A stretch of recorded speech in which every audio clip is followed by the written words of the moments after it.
Collector साहब के बंगले पर जहां पर वह अपने परिवार के साथ रहा करते थे, एक दिन एक बुजुर्ग महिला आती है, जिसके सर पर एक बहुत बड़ा गठरी था। उसमें कुछ खिलौने और कपड़े थे।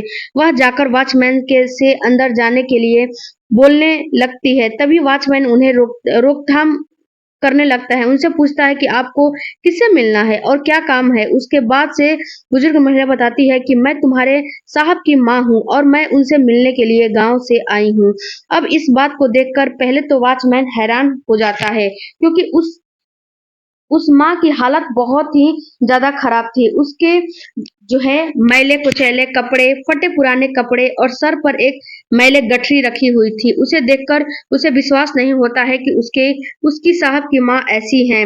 लेकिन फिर भी वह अंदर जाता है। अंदर जाने के बाद जो साहब होते हैं, वह अपनी पत्नी के साथ बैठे होते हैं और उनको सारी बात बताता है कि साहब को बताया था। उसके साहब के साथ उसकी पत्नी भी बाहर घर के आती है। आने के बाद जो कलेक्टर साहब वह है अपनी माँ को पहचानने से बिल्कुल मना कर देते हैं। कहते हैं कि मैं तुम्हें नहीं जानता और कौन हो तुम? यहाँ पर क्यों आई हो? तभी उसकी माँ देखते ही समझ जाती है कि बेटा कामयाब हो गया है और कामयाब होने के कारण यह मुझसे बात नहीं करना चाहता है। तो इस वजह से उसके आँखों में आँसू आ जाते हैं और रोते हुए वह कह देती है कि ठीक है बेटा, मुझसे गलती हो गई है, मेरा बेटा कोई और होगा और मैं गलती से तुम्हारे पास आ गई हूँ। ऐसा कहकर वापस चलने लगती है। इधर उसका जो बेटा था वह घर के अंदर चला जाता है, लेकिन जो वॉचमैन होता है वो उससे उस माँ एक चिट्ठी लिखवाती है। बोलती है कि मेरे लिए आप चिट्ठी लिख दो और साहब जब घर के बाहर आएंगे तो ये चिट्ठी अपने साहब को जरूर दे देना। उसके बेटे ने उसे पहचानने से क्यों मना कर दिया था, पूरी कहानी उस चिट्ठी में क्या थी, वीडियो के अंत तक जरूर देखिएगा। पूरी कहानी वीडियो में मैं बताने वाली हूँ। यह घटना बिहार के अंदर का है। एक गांव होता है। उस गांव में एक जो है दंपत्ति रहा करते थे। कोई संतान उन लोगों की नहीं थी।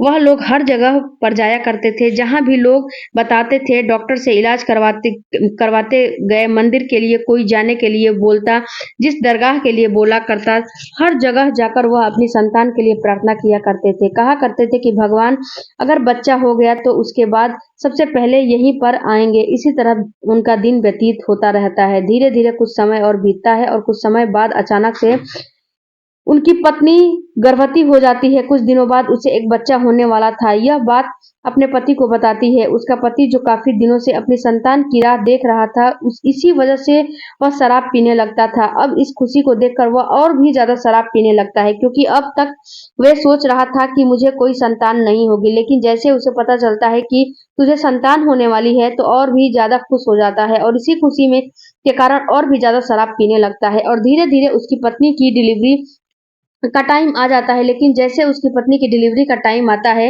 तो किशन सिंह को पता चलता है कि ज्यादा शराब पीने के कारण उसकी एक ऐसी बीमारी हो गई है जिसके चलते 2-3 महीने के अंदर ही उसकी मौत हो जाएगी, यानी कि कैंसर हो गया था।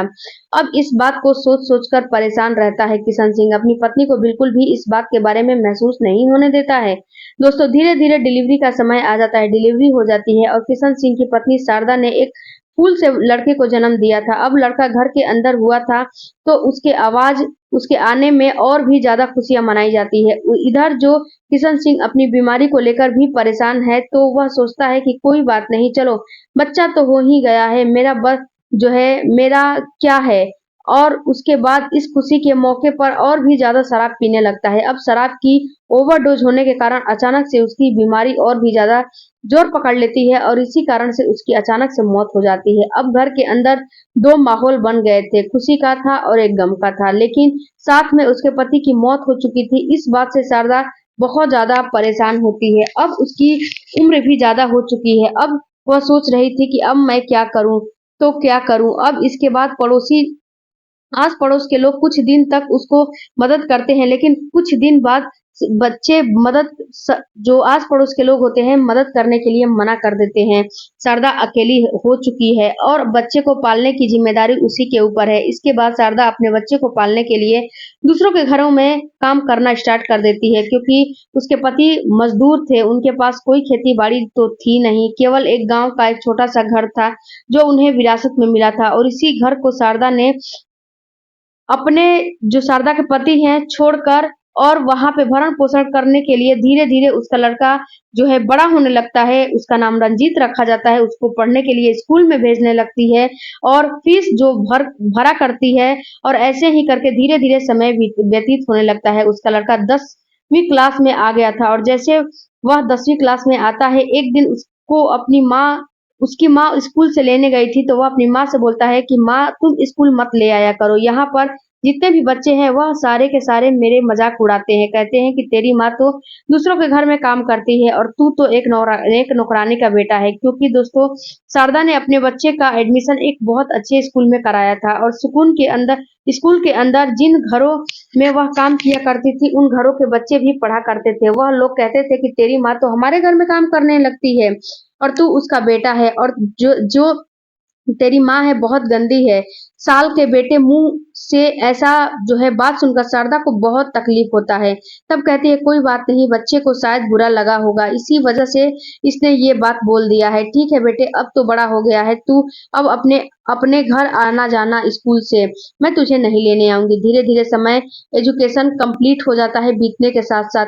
वह पढ़ने लिखने में काफी होशियार था। कभी कभी जो रंजीत के टीचर हैं वह शारदा को बता दिया करते थे कि आपका बेटा बहुत होनहार है और यह किसी बड़ा पोस्ट को हासिल करेगा। अब इस बात को सुनकर शारदा को भी ऐसा लगता है कि शायद होना मेरा बेटा होनहार है, बेटा कोई ना कोई बड़ा अफसर बनेगा और इसी कारण से वह अपने बेटे को कहती थी कि बेटा तुझे पढ़ लिख कर एक बहुत बड़ा अफसर बनना है। और दोस्तों रंजीत भी उसकी इस बात को पूरा करता है और आगे की पढ़ाई करने के लिए बाहर जाने के लिए बोलने लगता है। कहता है कि माँ मैं बाहर जाऊंगा, लेकिन शहर जाने के बाद मुझे और भी ज्यादा पैसे चाहिए होंगे, क्योंकि वहाँ पर पढ़ाई करने के लिए ज़्यादा खर्च आएँगे। तभी उसकी माँ कह देती है कि बेटा तू पैसों की चिंता मत कर, मैं आज 4 घरों में काम करती हूँ, तो मैं कल 10 घर में काम कर लूँगी, लेकिन तुझे पैसे की कमी नहीं होने दूँगी। उसके बाद मैं अपने बेटे को शहर पढ़ाने के लिए भेज देती है और हर महीने 12,000 से भी ज़्यादा उसका खर्चा होता है। उसकी ग्रेजुएशन होने के बाद वह आगे की कोचिंग करने लगता है बड़ा अफ़सर बनने के लिए। अब रंजीत जो कि अपने घर के हालातों को देखते हुए बड़ा हुआ था, वह बहुत ही ज़्यादा मेहनत करता है और मेहनत करने के बाद एक दिन उसकी मेहनत रंग लाती है और वह एक कलेक्टर बन जाता है। अब जैसे रंजीत कलेक्टर बनता है, तो सब इस बात की सबसे पहली खुशखबरी वह अपनी माँ को देता है। माँ को बताता है कि माँ मैं कलेक्टर बन चुका हूँ। अब इस बात को जैसी उसकी माँ फ़ोन पे सुनती है तो एकदम से वह बिल्कुल हल्ला मचा देती है और पूरे मोहल्ले में शोर मचाने लगती है, मेरा बेटा कलेक्टर बन गया है, मेरा बेटा कलेक्टर बन गया है। लेकिन लोग उसकी बात पे विश्वास नहीं करते हैं। वह सोचते हैं कि बुढ़िया बुढ़ापे में सठिया गई है, पागल हो गई है और इसी वजह से ऐसी बात कर रही है। वहाँ यह काम वाली और इसका बेटा कलेक्टर कैसे बन सकता है? इसके बाद मोहल्ले वाले उसका मज़ाक उड़ाने लगते हैं, लेकिन जो है बूढ़ी अम्मी बड़ी खुश थी, मेरा बेटा कलेक्टर बन गया है। धीरे-धीरे समय व्यतीत होता है, उसका बेटा ट्रेनिंग के लिए चला जाता है और जैसे ट्रेनिंग पर जाता है, तो ट्रेनिंग के दौरान ही उसे एक लड़की से प्यार हो जाता है और वहीं पे वह शादी कर लेता है। अब जब उस लड़की से प्यार हुआ था, उससे बता बातें होने लगती है, तो उसने उस लड़की को अपने घर वालों के बारे में कुछ भी नहीं बताया था। उसने उस लड़की को बताया था कि मैं अनाथ हूँ और मेरा इस दुनिया में कोई नहीं है। इसके बाद में कलेक्टर बन चुका था, एक जगह उसकी पोस्टिंग हो जाती है और उसकी शादी भी हो चुकी थी। अब शादी होने के बाद में अपनी माँ को फ़ोन कर बताता है, लेकिन उसकी माँ जैसे ही इस बात को सुनती है, तो उसकी आँखों से आँसू बहने लगते हैं, क्योंकि दोस्तों उसने बड़े सपने सजाए थे अपने बेटे की शादी के लिए और उससे बड़े ही अरमान थे। उसका सारा सपना एकदम से चूर-चूर और अरमान चूर-चूर हो गया था। उसके बाद में उससे और भी बातें करती है। अब वैसे बातें होती है अच्छी नौकरी और बहू के बारे में, हमारे पास बहू को कब लेकर आएगा? उसके अंदर हम लोग रहा करते थे। अब अपनी एड्रेस भी बता दे। वह अपनी एड्रेस भी बता दिया था। बेटा तुम मुझसे मिलने के लिए कब आ रहा है? बहू को भी मुझे देखना है। तो लेकिन उसका बेटा टाल-मटोल कर देता है, कहता है कि टाइम आने पर मैं तुम्हें तुम्हारी बहू 2 से मिला दूँगा। इसी तरह से उसके बेटे का फ़ोन आता है और बेटा कहता है कि माँ तुम्हें पोता हुआ है और तुम्हारी बहू ने एक लड़के को जन्म दिया है। अब इस बात को सुनकर जो बूढ़ी अम्मी होती है, वो इतनी खुश हो जाती है कि सबसे पहले तो अभी तक उन्होंने अपने बहू का मुँह भी नहीं देखा था, अब तो उनका पोता भी हो चुका था, इसीलिए वह मिलने की कोशिश करने लगती हैं अपने बेटे से और मिलने के लिए तड़पने लगती हैं। उनका हाल बेहाल बेहाल होने लगता है। फिर से अपने बेटे से कहती है, बेटा तू यहाँ पर कब आएगा? सभी लोग मेरा मजाक उड़ाते हैं, कहते हैं बुढ़िया बुढ़ापे में पागल हो गई है, और बार बार सभी से कहती फिरती हूँ कि उसका बेटा कलेक्टर बन गया है। अगर वह इतना ही बड़ा कलेक्टर होता तो इसे यहाँ से ले जाता, लेकिन इस बेचारी को यह बात कौन समझाए। तभी उसका बेटा फिर से अपनी माँ की इस बात को टाल देता है कि मैं टाइम आने पर सबको जवाब दे दूंगा, माँ तुम चिंता मत करो, तुम खुशी से रहो। उसको खुशी बहुत ज्यादा थी, तो शारदा क्या करती है, शारदा के पास कुछ पैसे जमा जमा थे, उन पैसों को अपने साथ लेती है और अपने बेटे को उसे अ, जो है एड्रेस पर निकल जाती है। एड्रेस पर बताए गए पते पर जाती है। मार्केट पहले जाती है, मार्केट से कुछ अपनी बहू के लिए साड़ियाँ खरीदती है और पोते के लिए कुछ खिलौने और कपड़े खरीदती है, मिठाइयाँ खरीदती है और सभी सामान को एक छोटी-सी गठरी बना लेती है। दोस्तों ट्रेन आती है, ट्रेन जो है आने के बाद वह शहर पहुँच जाती है, जिस शहर के बारे में उसके बेटे ने बताया था। अब इसके बाद उस शहर को ढूँढने में से एक बड़ी कठिनाई होती है, लेकिन उसे अपने बेटे का नाम पता था और यह भी पता था कि वह कलेक्टर है और उस एरिया का नाम भी है। उसे पता था कि उसके बाद में एक रिक्शे वालों से उस एरिया के बारे में पूछती है, अपने बेटे का नाम बताती है और कहती है कि मैं कलेक्टर साहब की माँ हूँ और मुझे उनके घर जाना है। पहले तो रिक्शा वाला इस बात पर विश्वास नहीं करता है, क्योंकि कलेक्टर बहुत बड़ा पद था और उनकी माँ ऐसी स्थिति में ऐसा क्यों हो रहा था, लेकिन रिक्शा वाला फिर भी उन्हें उनकी मंजिल तक पहुंचा दिया था। कहता है उसके बाद वह उस माँ से पूछता है कि तुम्हें कहाँ जाना है, तो माँ बताती है कि इस एड्रेस पे जाना है। बाद में बूढ़ी अम्मा को लेकर कलेक्टर साहब के घर पहुंच जाता है रिक्शा वाला। वहां जाने के बाद में अम्मा को रिक्शा से उतार देता है, कहता है मैं यही हूँ, वह घर जिसके लिए तुम बोल रही थी, ये नेम प्लेट उसी का है, लिखा हुआ है। वह रिक्शा वाला उस उतार कर वहां से चला जाता है। तभी बूढ़ी अम्मा घर के अंदर घुसने की कोशिश करती है, तो एकदम से वॉचमैन उनको रोक लेता है। रोकने के बाद वॉचमैन जो है कहता है कि तुम मेरी जो है मैं तुम्हारे बेटे को बुला लाता हूँ। बूढ़ी अम्मा कहती है कि मैं उनकी माँ हूँ, लेकिन फिर वह सोचता है कि कोई बात नहीं, हो भी सकती है कि उनकी यह माँ हो। वॉचमैन घर के अंदर जाता है। घर के अंदर दोनों मियाँ बीवी बैठे थे। शाम का टाइम था और शाम के समय वॉचमैन ने जाकर उन्हें बताया कि बाहर कोई बुजुर्ग महिला आई है और वह आपको अपना बेटा बता रही थी। ये अब इस बात को जैसे रंजीत के कानों में सुनती है, तो रंजीत एकदम से चौंक जाता है और उसकी पत्नी एकदम से चिल्लाने लगती है कि तुम तो शादी के समय बोले थे कि तुम्हारी कोई भी माँ बाप नहीं है, अब यह माँ कहाँ से आ गई। लेकिन तभी रंजीत कहता है कि मेरी कोई माँ नहीं है, चलो देखते हैं कि कौन आई है घर पर। उसके बाद दोनों पति पत्नी घर से बाहर निकलते हैं। रंजीत की पत्नी वहीं पर खड़ी हुई थी, लेकिन रंजीत की माँ एकदम से कहती है कि बेटा रंजीत ने तुम्हारी माँ तुमसे मिलने के लिए आई हूँ। तभी जो रंजीत है वह कहता है कि कौन हो, मैं तुम्हें नहीं पहचानता हूँ और तुम्हारे बेटा नहीं हूँ, तुम्हें कोई गलतफहमी हुई है। माँ जी अपने बेटे को कहीं और जाकर ढूंढ लो। इस बात को देखकर जो है बहुत उसकी माँ नाराज हो जाती है और वह पहचानने से इनकार कर देता है, उसका बेटा है और वह उससे मिलना नहीं चाहता है। अब इसके बाद अपनी बहू की तरफ देखती है और देखते देखते कह देती है कि बेटा कोई बात नहीं, ठीक है, मुझसे गलती हो गई है और शायद बुढ़ापे में वहाँ के आंखें कमजोर थी, इसलिए तुम्हें पहचान नहीं पाई। रंजीत जो है वह अपनी पत्नी के साथ अंदर चला गया था। बेटा मेरे लिए तुम एक चिट्ठी लिख दोगे, वॉचमैन से कहती है। वॉचमैन कहता है ठीक है, मैं एक चिट्ठी तो आपके लिए लिख देता हूँ। वॉचमैन अंदर से पेन और पेपर लाता है और कहता है कि माँ बताइए क्या लिखना है, और कहती है कि बेटा अगर मेरा बेटा यहाँ पर पीछे से आए तो उसे चिट्ठी दे देना, और अगर मेरे बारे में पूछे तो बता देना कि जहाँ पे मैं रहती थी वहीं पे चली गई हूँ। यह बात सुनकर वॉचमैन चिट्ठी को रख लेता है, लेकिन वॉचमैन को यह बात महिला ने ऐसा क्यों कहा था, किस लिए कहा था, यह सुनने के बाद वॉचमैन बिल्कुल परेशान हो जाता है। तभी दोस्तों थोड़ी देर बाद उनके महिला वहां पर जो है चली जाती है। आने के बाद कहता है कि मेरी माँ कहाँ गई है। जो उसका बेटा है थोड़ी देर के बाद अपने कमरे से बाहर निकलता है, माँ को ढूंढता है, लेकिन जो वॉचमैन था वह चिट्ठी उसको दे देता है कि ये माँ ने आपको दिया है और बोला है कि मैं जहाँ की रहने वाली हूँ वहीं पे चली गई हूँ। जैसे रात को सोने का समय होता है तो उसके नाइट वाले कपड़े पहन लिए जाते हैं, फिर से सोने जाते हैं। उन कपड़ों को संभाल कर वो रख लेता है, तो उन कपड़ों में से चिट्ठी गिर जाती है। अब इसके बाद रंजीता के सामने वह चिट्ठी निकालकर गिर गई थी और चिट्ठी को देखते रंजीत को एकदम से याद आया कि यह तो माँ की चिट्ठी है, मैंने तो इसे पढ़ा ही नहीं। अब इसके बाद जो रंजीता जो होता है एकदम से हैरान हो जाता है। इधर उसकी पत्नी चिट्ठी को उठाकर पढ़ने लगती है। वह चिट्ठी को जैसे पढ़ती है उसकी आंखों से आंसू बहने लगती है।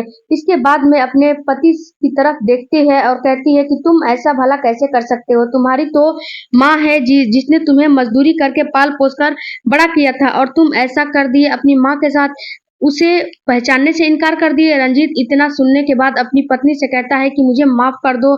जब मैं तुमसे प्यार किया था पहली बार तो तुमसे यही बताया था कि मेरी माँ नहीं है ताकि मेरा इस दुनिया में कोई भी नहीं है, लेकिन यह मेरी माँ है जिसने मुझे पाल पोस कर इतना बड़ा किया है और इस काबिल बनाया है। अचानक से यहाँ पर आ गई थी तो मैं डर गया था कि कहीं मेरा पोल ना खुल जाए और इसी वजह से मैंने उन्हें पहचानने से मना कर दिया था। अब दोस्तों इस बात को सुनकर जो उसकी पत्नी थी बहुत ज्यादा समझाती है और यह अच्छी बात नहीं है। जिस माँ ने तुम्हारे लिए इतना किया उसको आज तुमने ऐसे भेज दिया, यह अच्छी बात नहीं है। पत्नी के द्वारा समझाए जाने के बाद तो रंजीत जो होता है बहुत ज्यादा शर्मिंदा और भावुक हो जाता है और उसकी आंखों में आंसू आ जाते हैं। यह सोचने पर मजबूर है कि आज मैंने भी अपनी माँ के साथ किया वह बहुत गलत किया है और तभी वह फैसला लेता है कि सुबह मैं जल्दी उठूंगा और जल्दी उठने के बाद अपनी पत्नी और बच्चों के साथ अपनी माँ से मिलने के लिए जाऊंगा।